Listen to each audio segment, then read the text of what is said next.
नमस्कार साथियों, अभी आप सुन रहे हैं रेडियो धूम 89.6। मैं हूं आरजे राघव, लेकर के हाजिर हूं रेडियो धूम 89.6 में खास program guest of the day.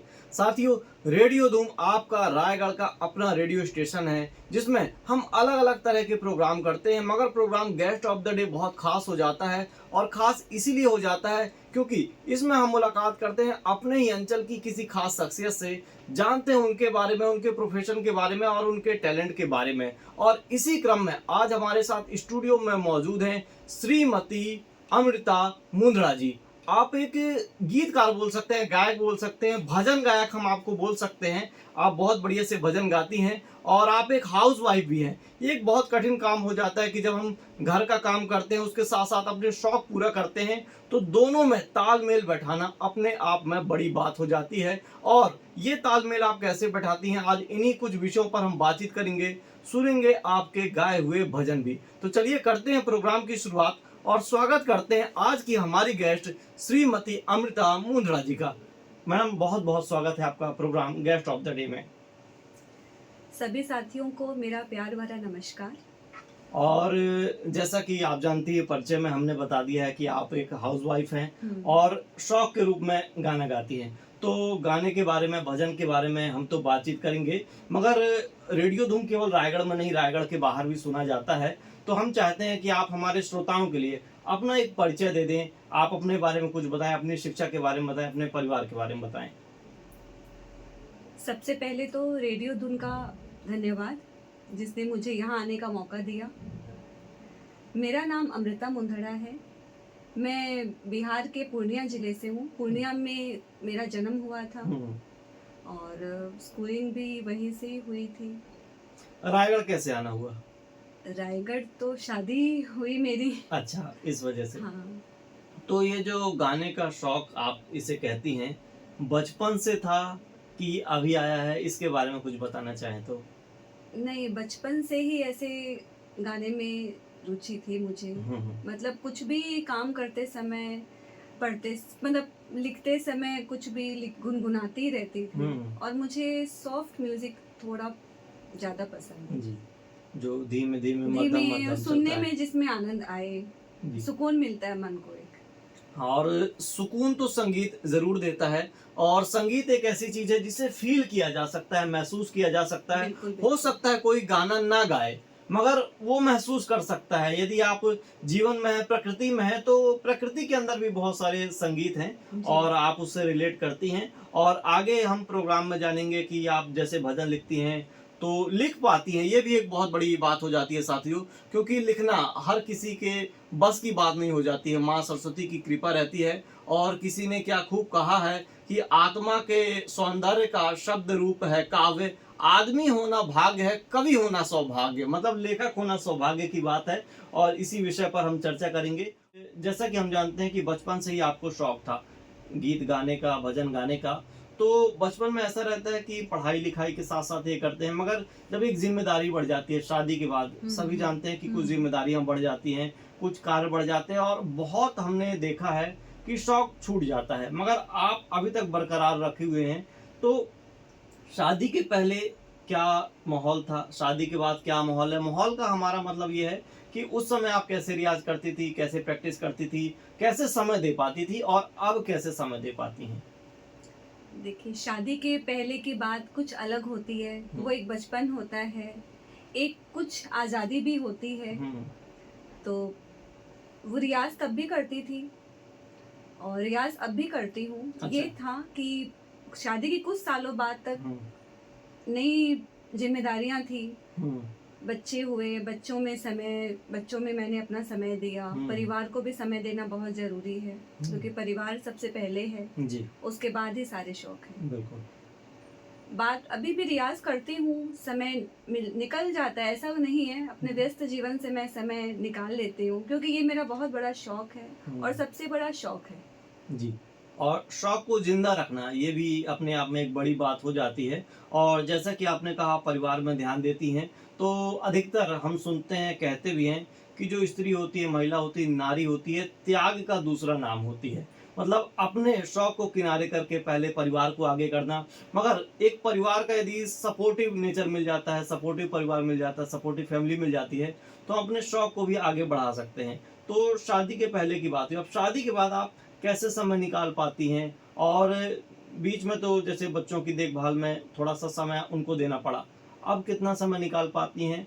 और क्या बीच में जो गैप हुआ, इसको कवर कैसे करती हैं आप? क्या बिल्कुल वैसे ही कवर हो गया है? क्योंकि हम देखते हैं कि जब लगातार हम कोई चीज़ करते रहते हैं, बीच में नहीं करते हैं तो छूट जाती है और धीरे-धीरे हम उससे थोड़ा-सा डिस्टेंस बना लेते हैं। मगर आप उससे दोबारा जुड़ी, इसके बारे में कुछ कहना चाहें तो? देखिए, शादी के बाद ज़िम्मेदारियाँ तो बढ़ी। कुछ साल तक मैं अपने शौक को दबा के रखा मैंने, हुँ, लेकिन फिर मुझे एहसास हुआ, मेरे परिवार वालों ने मुझे बहुत प्रोत्साहित किया कि हुँ, अब बच्चों से कुछ फ्री हो गई हो, बच्चे बड़े हो गए हैं हुँ, और खुद को भी एहसास होने लगा कि कुछ समय खुद के लिए ज़रूर निकालना हुँ, चाहिए। इसी वजह से मैंने रियाज़ करना फिर से शुरू किया।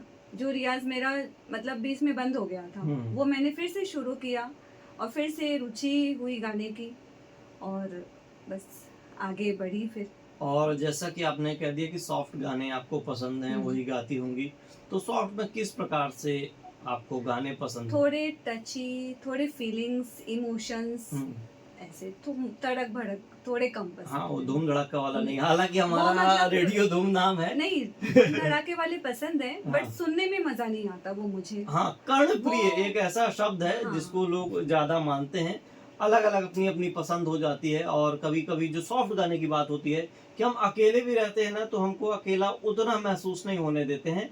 और जी, धूम-धड़ाके वाले गाने जब पार्टी में रहते हैं और बहुत सारे बिल्कुल, लोग रहते बिल्कुल। हैं, तो उनके बस साथ जो आनंद आता पार्टी है में आनंद धूम-धड़ाके वाले गानों से ही आता है है, ना? लेकिन सुनने में, गाने में मुझे मधुर गाने ही पसंद जी।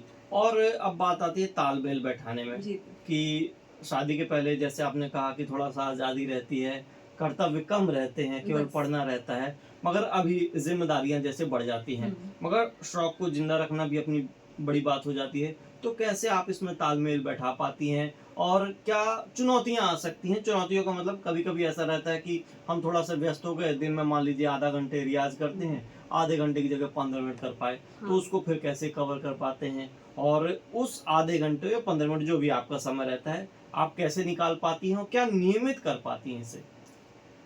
देखिए, समय पहले आज़ादी अलग थी, हुँ, अब वो आज़ादी नहीं, लेकिन हाँ, समय निकल जाता है। हुँ, कब परिस्थितियाँ कभी-कभी ऐसी भी होती हैं कि कभी मैं समय नहीं भी दे पाती हूँ हुँ, किसी दिन।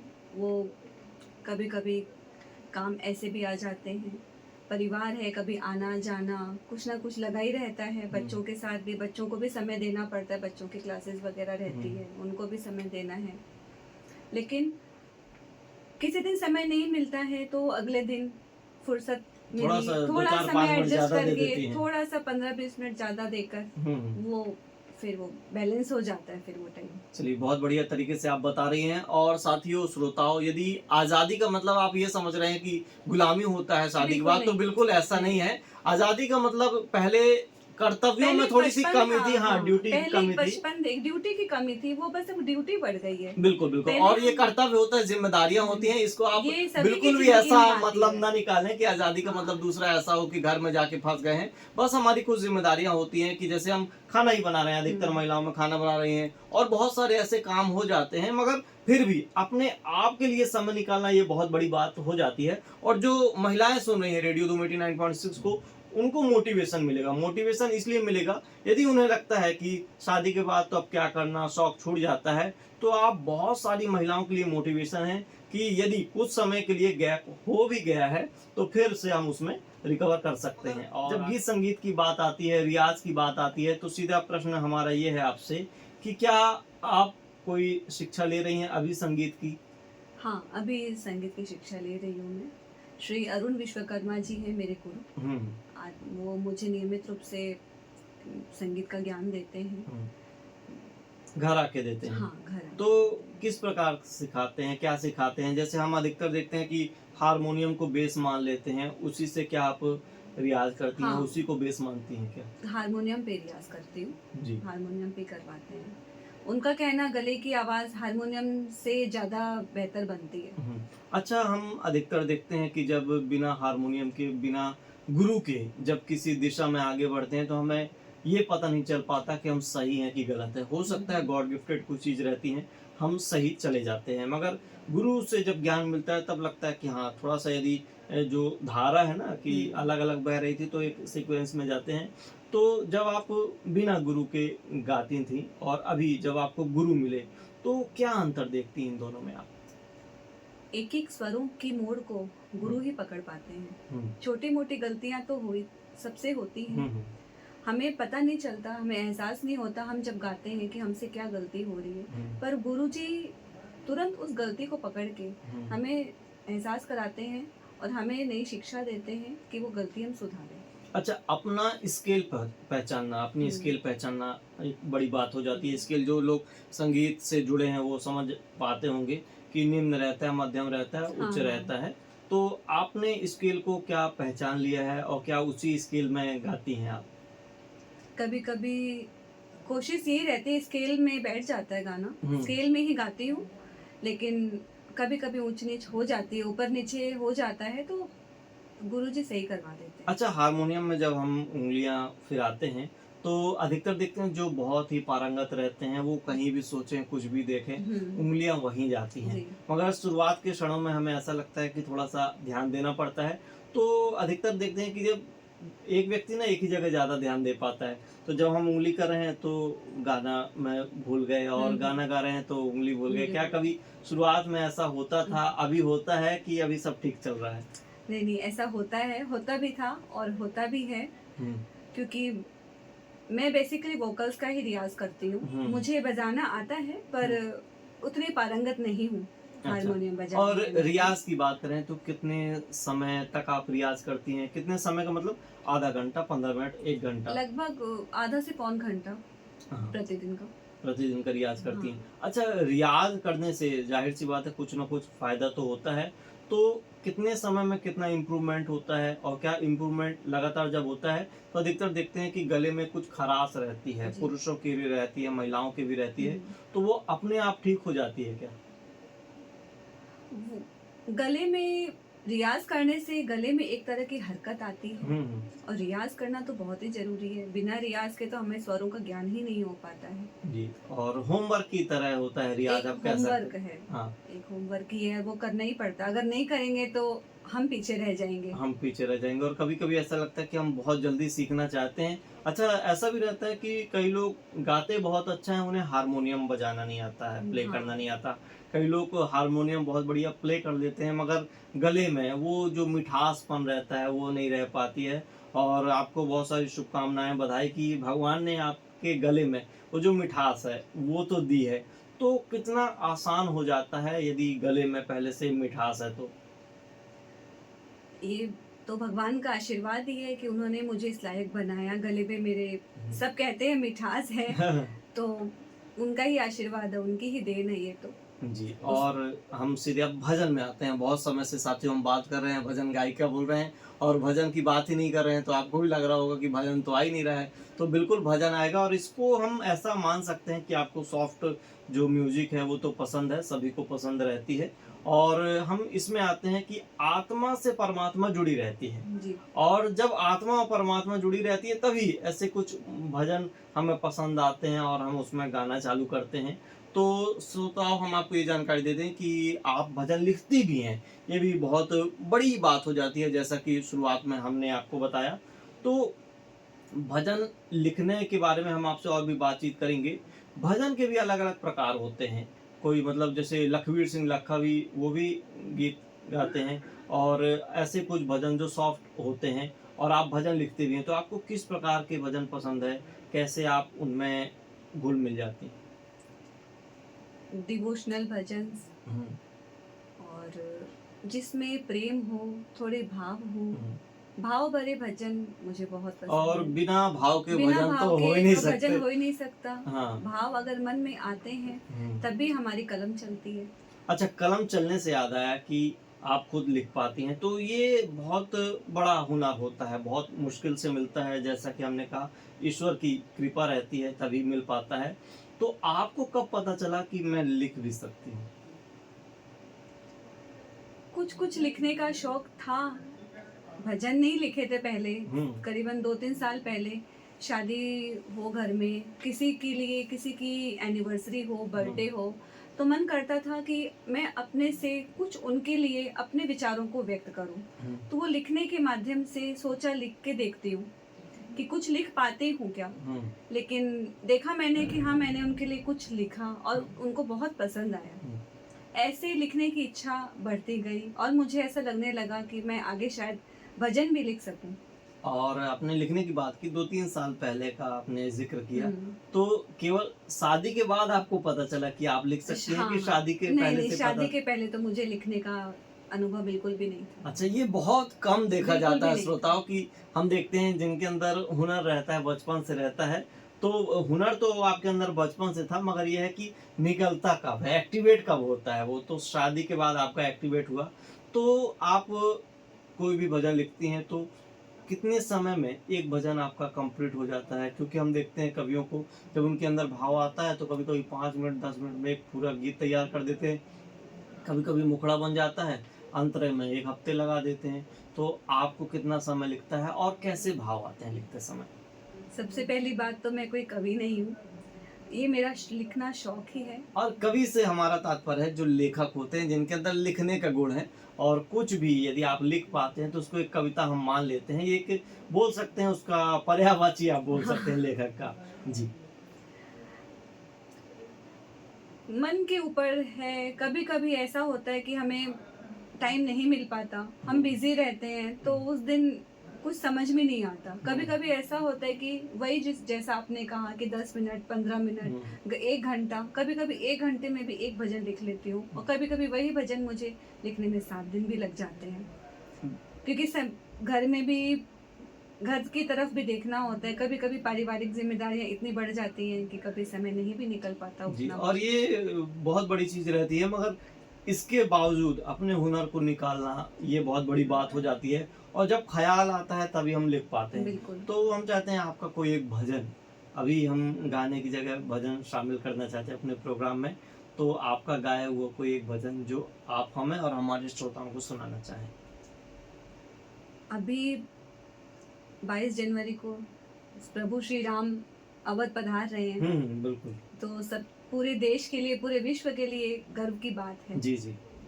तो प्रभु के आगमन के स्वागत में हम्म। मैंने अपने भावों को एक भजन के रूप में मैं व्यक्त किया है। जी। और स्वागत करते हैं हम उस भजन का, और हम बहुत उत्सुक हैं उसको सुनने के लिए। और बहुत से लोग अभी राममय हो गए और हैं। शायद ये मेरा सबसे पसंदीदा भजन भी है अभी तक के भजनों में, जी। क्योंकि ये मैंने बहुत ही हृदय से उनके स्वागत में लिखा है। जी, तो आप इस भजन को सुनाएं, उसके बाद हम इस भजन पर बातचीत करेंगे। प्रेम भाव से हमने बुलाया, आए मेरे राम। प्रेम भाव से हमने बुलाया, आए मेरे राम। ढोल बजाओ, अंगना सजाओ, आ गए सिया राम। आए हैं आए आज अवध में राम। आए हैं आए आज अवध में राम। आए हैं आए आज अवध में राम। आए हैं आए आज अवध में राम। श्री राम प्रभु का हार्दिक दिल से स्वागत है। माता सीता, लक्ष्मण जी, हनुमान जी संग पधार रहे हैं।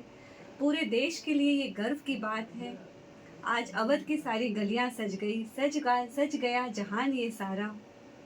प्रभु श्री राम के पावन चरणों में नमन करो, स्वीकार हमारा। क्या बात। और इस भजन को लिखने का ख्याल कैसे आया, कितने समय में आपने कंप्लीट किया? और एक बात हम कह दें कि जब तक ईश्वर की कृपा नहीं होती है ऐसे ख्याल नहीं आ पाते हैं।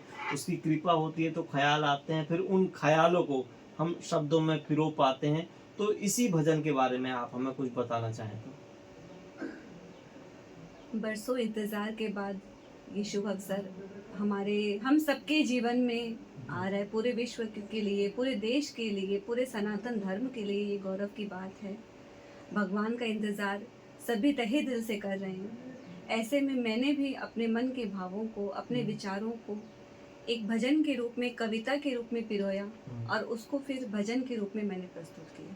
और इसमें एक जो संगीत है जिसको हम बोल सकते हैं कि उस लय में आपने गाया, तो इस लय में गाने की क्या वजह थी? कभी कभी ऐसा होता है कि हम शब्द तो लिख लेते हैं, बाद में उसकी लय बनाते हैं। कभी कभी ऐसा होता है कि मन में लय उतार चढ़ाव करती रहती है और उस लय में ही डूब करके हम बनाते हैं। पहले तो ये मैंने लय ही तय की, ये धुन ही तय की, उसके जी आधार पे ही मैंने ये राम धुन बनाई। जी हाँ, अधिकतर ऐसा होता है कि समझ हम्म। जाइए कि मोती होते हैं, जो माला होती है, माला के मोती होते हैं, तो मोती होते हैं शब्द, और जो माला होती है उसको हम धुन बोल सकते हैं। तो पहले आपने पूरा उसका रूपरेखा तैयार कर ली, धुन तैयार कर ली, और उसके बाद फिर गए। तो हारमोनियम में आप क्या इसको खुद प्ले कर लेती हैं? जी, हारमोनियम में तो नहीं कर पाती। मैंने हाँ। कहा ना कि मुझे हारमोनियम बजाना उतनी पारंगत नहीं हूँ मैं अभी प्ले करने में। वोकल्स का ही बेसिकली रियाज करती हूँ। जी, गॉड गिफ्टेड है, और कोई हाँ। ज़रूरी नहीं कि जैसा कि हमने शुरू में भी कहा कि आप, कोई ज़रूरी नहीं कि आप गा लेती हैं तो बजा लें, बजा हाँ। लेती हैं तो गा लें। बहुत से लोगों को हमने देखा कि बहुत अच्छा गाते हैं, गॉड गिफ्टेड उनमें प्रतिभा रहती है, मगर वो बजा नहीं पाते। मगर बजाने से ऐसा होता है कि हमें सुरों को पता चल जाता है कि हम सही दिशा में जा रहे हैं कि नहीं जा रहे हैं। आपने अब तक लगभग कितने भजन लिख चुके हैं? और जैसा कि आपने यूट्यूब का जिक्र किया, कितने भजन अपलोड हो चुके हैं? ये तो आपके पसंदीदा भजनों में से एक था। इसके अलावा और कौन कौन से आपके पसंदीदा भजन है? पसंदीदा आपके तो सभी होंगे क्योंकि आपने ही लिखा है, मगर उनमें से जैसे बहुत सारे ऐसे होते हैं कि खुद को लगता है कि वाह क्या मैंने लिख दिया। कभी कभी तो लिखने आते हैं तो ऐसा लगता है कि लिख दें, मगर कुछ ऐसे होते हैं कि हाँ, जैसे बोलते हैं कि आप, जैसे महिलाएं खाना बनाती हैं, सभी डिश बना लेती हैं, मगर कुछ डिश ऐसी होती हैं कि वाह ये तो मेरी फेवरेट है, इसको जब भी बनाती हूँ तो मैं आग बंद करके बनाऊँ तो भी अच्छा बन जाए। तो ऐसे कुछ भजन जो आपके अपने आप बन गए हों, तो अभी केवल भजनों पर बात करेंगे। तो इस भजन के अलावा उसके बारे में हमें बताएं आप। इस भजन के अलावा अभी पिछले सावन में ही मैंने भोले बाबा के ऊपर एक भजन बनाया था। उसकी कुछ लाइन्स ऐसे हैं। कैलाश पे रहने वाला, कैलाश पे रहने वाला, ओ मेरा शंभू भोला भाला, मेरा शंभू भोला भाला, कैलाश पे रहने वाला,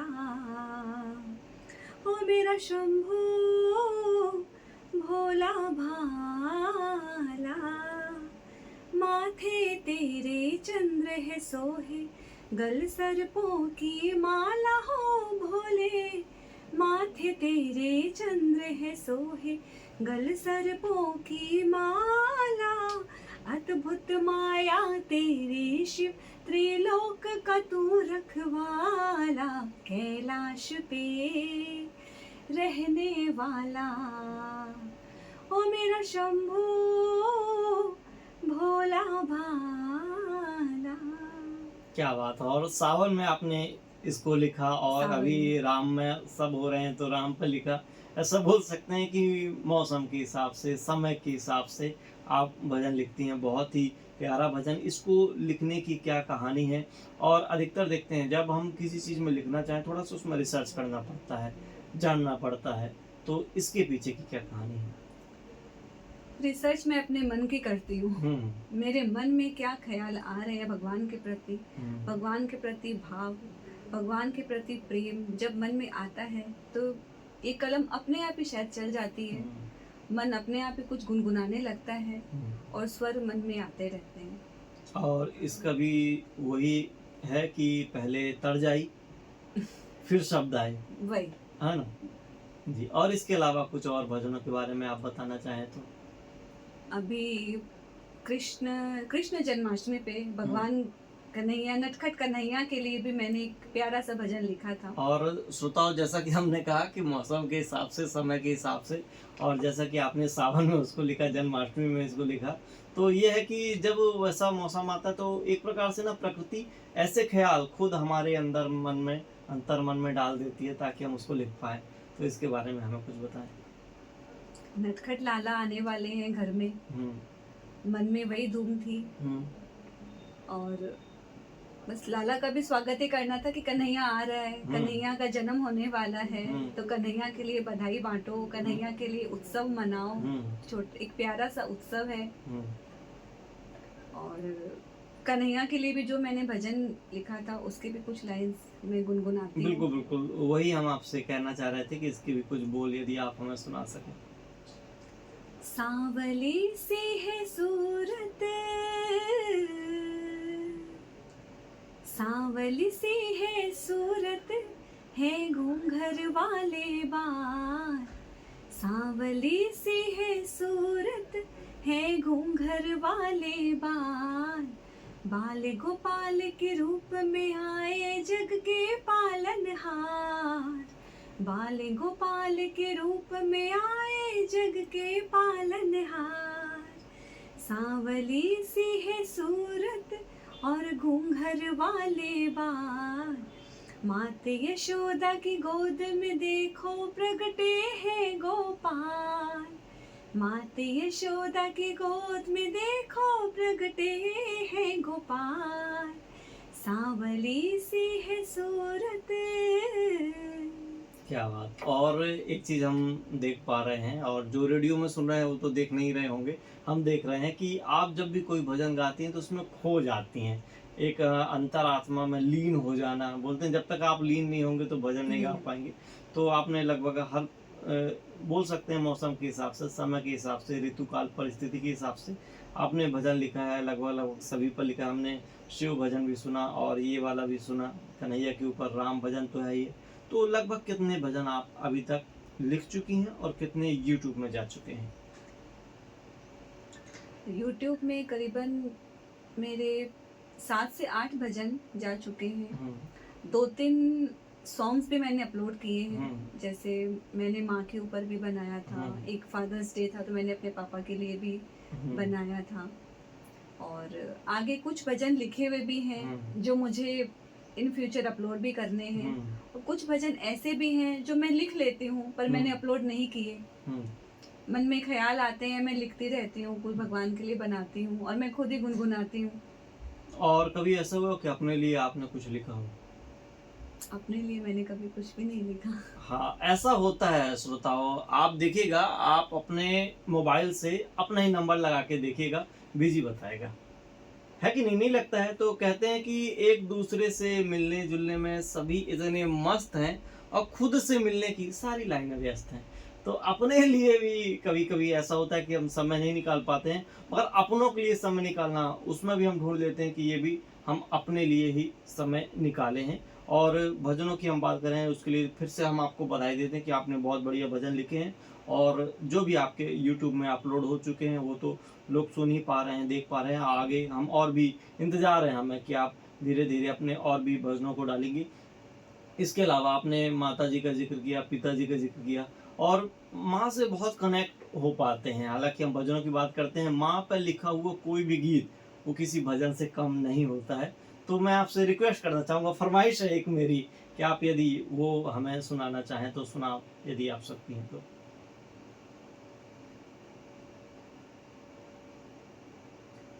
माँ तुझसे ही सारा जहां और कोई ना तुझ सा यहाँ। तेरे संग जीना हर पल, ये आरज़ू मेरी है माँ। साथियों, बहुत ही प्यारा ये भजन। और माँ पर कितना भी लिखा जाए बहुत कम हो जाता है, और सब माँ से ज़रूर रिलेट करते हैं और खो जाते हैं।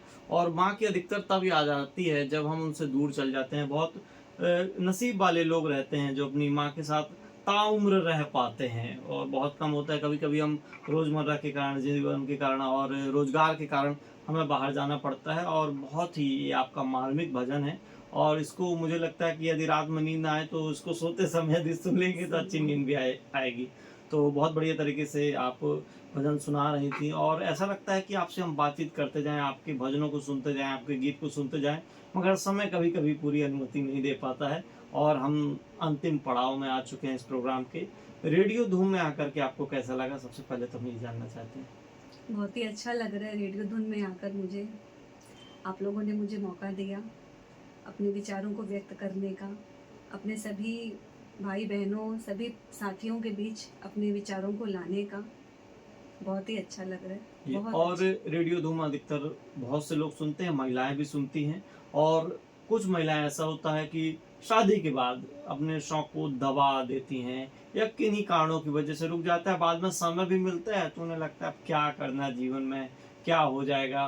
तो आप उन्हें क्या संदेश देना चाहेंगी कि यदि शादी के बाद भी कभी भी ख्याल आता है, हो सकता है आपकी उम्र 50 वर्ष क्यों ना हो, उसके बाद भी तो अपने शौक को जिंदा रख सकते हैं। यदि आप उन्हें कोई संदेश देना चाहें, अपनी बात कोई कहना चाहें तो। मैं यही कहना चाहूँगी, हर इंसान के अंदर कोई ना कोई खूबी ज़रूर होती है।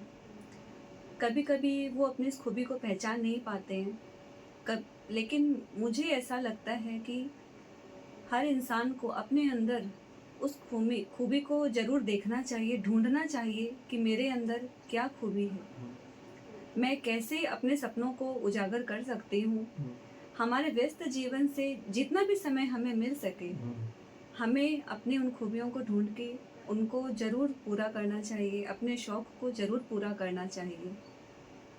वरना ये जीवन तो ऐसे ही व्यस्त है, व्यस्तता का नाम ही जीवन है। क्या बात। और व्यस्तताओं में ही जीवन चला जाता है, मगर हम चाहें तो अपने परिवार के साथ रह करके परिवार के साथ रहकर भी हम अपने सारे शौक को पूरा कर सकते हैं। हमें अपने परिवार का इतना सहयोग मिलता है, परिवार के सहयोग के बिना तो आज मैं भी शायद यहाँ तक भी नहीं पहुँच पाती। ये परिवार का, पूरे घर का सहयोग है, मेरे पति का, मेरे बच्चों का, मेरे ससुराल वालों का, मेरे मायके वालों का, मम्मी पापा का, पूरे परिवार ने मुझे खूब सहयोग प्रदान किया, जिसकी वजह से प्रोत्साहित होकर मैं आज अपने शौक को पूरा करने में सक्षम हो पा रही हूँ। जी। और जो और भी लोग सुन रहे हैं महिलाओं के अलावा, दोस्तों यदि आपके घर में वाइफ हैं या कुछ ऐसे हैं कि आप चाहें तो उन्हें मौका दे सकते हैं। कभी कभी ऐसा लगता है वो तो मना करेंगे कि अब मुझे क्या करना, मगर ये आपकी हमारी जिम्मेदारी बन जाती है, परिवार वालों की जिम्मेदारी बन जाती है कि आप उन्हें मोटिवेट करें। यदि आप उन्हें मोटिवेट करेंगे तो ज़रूर उनके अंदर का जो हुनर है वो बाहर निकल कर आएगा। और अपने दिल की ज़रूर सुनना चाहिए। दिल को कहते हैं होता लेफ्ट साइड में है, मगर इसका फैसला हमेशा राइट रहता है। बहुत अच्छा लगा हमें आपसे बात करके, समय कब निकला पता ही नहीं चला।